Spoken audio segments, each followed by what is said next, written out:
문재인 정부 때부터 더불어민주당이 추진한 검찰의 직접 수사 제한, 이른바 검수완박법이 오늘부터 시행됐습니다. 이런 가운데 윤석열 정부의 법무부가 검찰 수사권을 복원하는 검수원복 시행령도 동시에 시행됐는데요.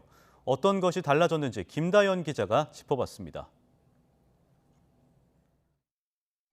개정 검찰청법과 형사소송법, 즉 검수완박법이 오랜 진통 끝에 시행됐습니다.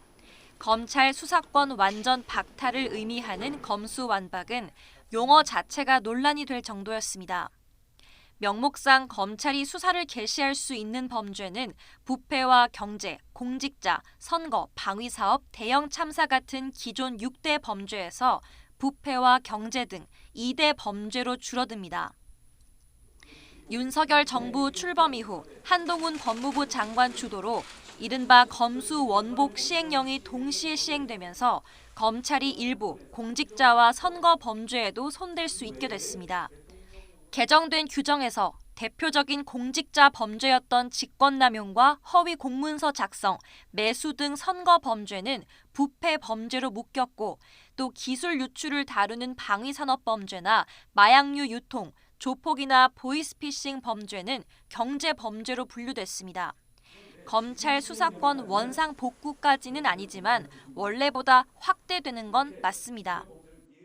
얼마든지 넓힐 수 있는데 넓히는 것을 국회 취지를 감안해서 2개 위주로 가고 그 외에 진짜로 필요한 부분만 최소한으로 붙이겠다 이런 이야기입니다.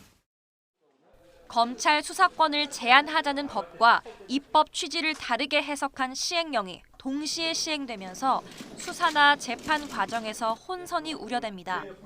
수사 단계에서 피의자는 법이 못하게 한 수사를 시행령을 근거로 해도 되느냐며 검찰이 아닌 다른 수사기관으로 가겠다고 주장할 수도 있습니다.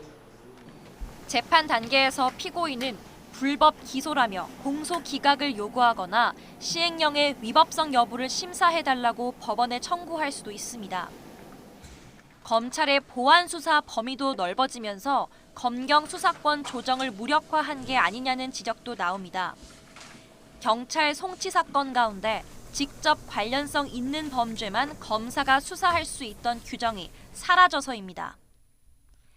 윤익은 경찰청장은 시행령이 법 개정 취지를 훼손할 수 있다며 공개적으로 우려를 나타내기도 했습니다.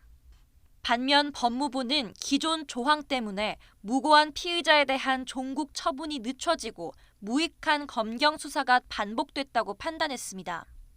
수사를 개시한 검사가 공소는 제기하지 못하게 막았던 법은 대검 예규로 우회로를 만들었습니다. 대검은 수사 개시 검사를 수사기관에 출석한 피혐의자 조사를 하거나 피의자 신문 조서를 작성한 사람 등으로 한정했습니다. 결국 검수완박법에 대한 헌법재판소 판단이 나올 때까진 경찰과 검찰, 법원과 국민까지 혼란이 불가피할 걸로 보입니다. YTN 김다연입니다.